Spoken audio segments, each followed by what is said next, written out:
Okay, let's dig into this. If you're listening and you're a gym owner, maybe an operator or an entrepreneur in the fitness space, you're definitely in a unique spot. Hmm. You've poured, everything into building your gym, your energy, vision, probably a lot of sweat equity. Absolutely. It's a passion project, but it's also a serious business. Right. And maybe, just maybe, you're starting to think about, well, what comes next? And that big question often boils down to finding the right buyer, especially today. Yeah, and that's the tricky part, isn't it? Finding that right fit in the current market. It can feel, well, incredibly challenging for many independent gyms. It's a challenge we hear about a lot. You've built something valuable and you want that legacy protected. You want the community you've built cared for. And, crucially, you want a fair return on your massive investment of time, money, and effort. But the landscape for selling a small business, particularly a gym, it's really shifted. It really has, which is exactly why we're doing this deep dive today. We're looking at some really interesting material. It's a white paper from jthomas. Ah, yes, the one titled Turning Key Employees into Your Gym's Future, a succession strategy for smart gym owners. That's the one. So our mission here is to really unpack this, understand what's happening with gym exits right now, and explore this, well, alternative strategy. Looking inward, right, at Well, your own see, team. the central idea we're exploring is this.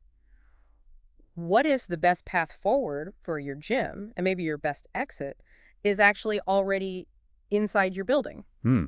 We'll look at why finding those traditional external buyers is getting harder, and then we'll walk through the structured approach the source lays out for developing someone internally. And I gotta say, reading through this source material, the conclusion it points to about who your quote-unquote best buyer might be, it's pretty surprising. Definitely worth sticking around for. It really reframes the whole succession question. So maybe let's start there. Why are traditional exits so challenging for independent gym owners these days? Well, the material paints a pretty clear picture. There's a kind of mismatch happening in the market. You've got more small business owners wanting to sell. Then there are traditional buyers specifically looking for those single-location independent businesses. Right, exactly. And it's not just the number of buyers, it's who they are and what they're looking for. You mean the big players, the large chains, private equity, the corporate investors? Yeah, they're all about scale now. When they acquire, they want multi-location operations, systems they can easily integrate, enterprise-level stuff. And they're easily scalable, Yeah, which often isn't the unique, community-focused, single-location gym you've painstakingly built. precisely. So that puts independent gyms in a tough spot. It makes finding a buyer who actually gets your value, what makes your place special, really difficult. And the consequence, as jthomas points out in the paper, is that many owners feel pressured. They might end up selling for less than the gym is really worth just because it doesn't fit that big corporate mold. Or they just can't find a buyer at all. Exactly. The whole dynamic has shifted, leaving a lot of independent owners feeling like their exit options are limited, or maybe just not fair financially. Okay, so if that traditional path is, let's say, bumpy, what's this internal solution the source material is pushing? This idea that your best buyer might be someone who, already knows all the members' names. That's the core shift in thinking. What if your ideal successor, the person to carry the torch, is already on your payroll, a key employee, Someone who already lives the culture, knows the systems inside out. and is already, emotionally invested in seeing the gym succeed? They're not just clocking in and out. It's like maybe your GM or that star trainer who's been with you for years and really embodies the brand. Precisely those kinds of people. They wouldn't need months just to figure out how things work, who the key clients are, or the staff dynamics. They're already immersed in it. And that's where the material hits you with that line. Your best buyer might already work for you. It really makes you stop and think, doesn't it? Look around your own facility. It totally reframes the search. Instead of looking outward, you start assessing the talent you've already cultivated. Okay, so let's say you're a gym owner listening, and this idea is sparking something. How do you actually make that happen? How do you go from great employee to future owner? The white paper talks about a proven strategic approach, a blueprint, basically. Yeah, it's not something you just stumble into. It requires real planning and intentionality. The very first step is identification. You can't just pick anyone. Right. It gets specific about the qualities to look for. And it's not just about who sells the most memberships or who's the best trainer, Yeah, technically. it's deeper than that. You're looking for someone who truly embodies the values of your gym, someone who already kind of thinks like an entrepreneur. Looking at the whole picture, not just their department or role. Exactly. They need to understand the entire business, command respect naturally, not just from a title, and crucially, have that emotional investment. They need to care about the gym's future beyond their own job. You're looking for future leaders, future owners, not just good employees. That's the key distinction. Okay, so say you've identified someone, or maybe a couple of potentials. Step 2 in this blueprint is critical. Start the conversation. And the paper hammers this home. Do it early. Not a last-minute thing. Definitely not. Yeah. The recommendation is at least 12 to 36 months before you're actually looking to exit. Wow, okay. That's a significant lead time. It is. But you need that time for proper planning, training, and a smooth transition. Rushing it is a recipe for problems. So what's covered in that initial chat? Well, first, you need to gently gauge their actual interest. Is ownership something they've even considered? Do they want that level of responsibility? It's not for everyone. Good point. Then you start talking openly about your own long-term goals for exiting. You discuss a potential timeline. And importantly, you have to start bringing up the financial side. What might a buy-in look like? What are the realities? Setting expectations early. Crucial. You need alignment from the get-go. Assuming there's mutual interest and it seems viable, then you move to step 3. Developing the actual leadership transition plan. This is the roadmap, the how. How does this person grow from employee to owner? Okay, so what are the components of that plan? What needs to be in there? It should include things like structured role progression. Maybe they become an assistant manager, then GM, then learn the higher level operator duties. Mentorship is huge, regular sessions with you, sharing insights on strategy, finances, the big picture. Specific training too, right? Oh, absolutely. Key areas are things like financial literacy, really understanding the P&L, cash flow management, stuff most employees never see. Sales and marketing too, I imagine, but from an owner's perspective. Yes, exactly. Not just how to sell a membership, but how to strategize and manage the overall sales and marketing efforts. And maybe most importantly, gradually increasing their decision-making authority. Delegation, letting go. You have to. They need to be truly ready to own the decisions and the outcomes, not just manage tasks you assign.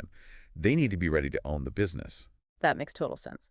Which leads right into step 4, probably a big sticking point for many, figuring out a fair buy-in or buyout model. Because like you said, employees usually don't have a pile of cash sitting around. This is often the major hurdle, yeah. Yeah. But the good news is, the white paper lays out some really smart alternative ways to structure the finances. Okay, like what? Well, things like seller financing. That's where you, the owner, essentially act as the bank, structuring payments over time directly with the employee. Interesting. Another one is performance-based earnouts. So the employee earns equity, earns ownership stakes by hitting pre-agreed key performance indicators, KPIs, for the business.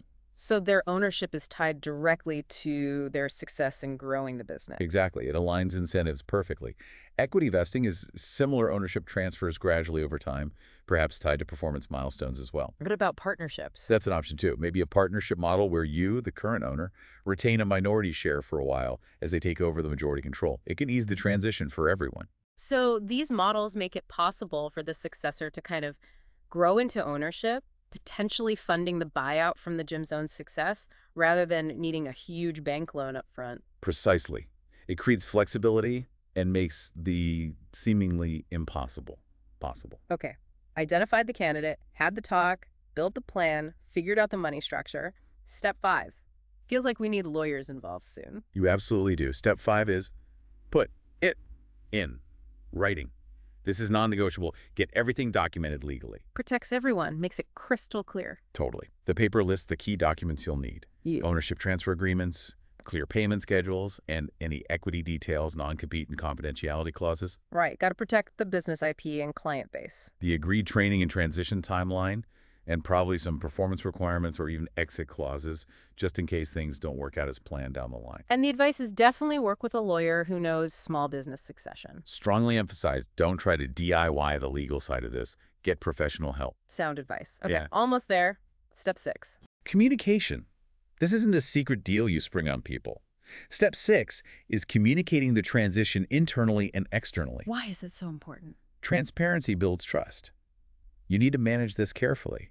When you announce it, the messaging is key. What should that message be? You want to really reinforce continuity. Frame it positively, like nothing fundamental is changing except we're setting up for an even better future. Emphasize that the successor knows the members, knows the staff, shares the values and mission. Highlight the stability, maybe. Let everyone know the gym's in good, familiar hands. Exactly. Build confidence. Show excitement for the future under this leadership. This approach helps keep staff morale high and reassures members, preserving that loyalty you've built. Okay, wow. When you lay out all those steps, the benefits of this internal succession path, they really start to stack up, don't they? They really do. The source lists several key advantages. You get that amazing cultural continuity that the successor already is the brand. The ramp-up time is basically zero. They know the business already. No lost time learning the basics. Right. And it feels like the best way to truly protect your legacy. Your values, the unique feel of your gym, it stays intact because the new owner helped build it. And for you, the owner, it sounds like you get more control over the deal. Much more. You can structure flexible terms directly rather than being dictated to by an outside buyer or bank. And honestly, the risk feels lower.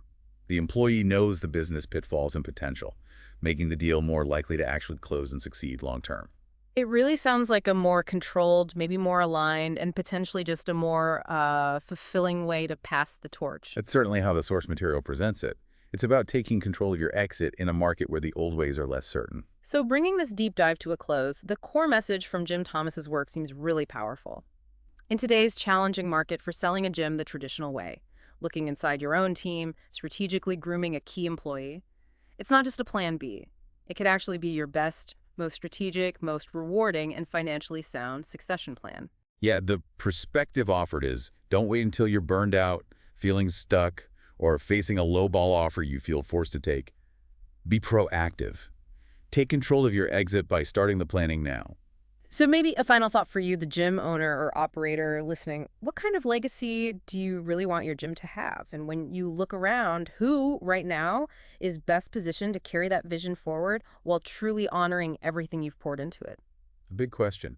And the material suggests that putting together a plan like this, tailored to your gym, your potential successor, well, you don't have to figure it all out on your own. There's help available for structuring it. Right. So if you're listening and thinking, okay, I want to explore this, or you need some guidance on actually identifying or grooming that successor using this kind of strategic approach, the source material points towards getting in touch with Jim Thomas directly. That's right. We have his contact info here. The number is 214-629-7223. And the email is jthomas@fmconsulting.net. Let me repeat that. Phone is 214-629-7223, and email is jthomas, that's jthomas @fmconsulting.net. Definitely seems like a pathway worth some serious thought for any gym owner considering their future options. Absolutely. A lot to think about there.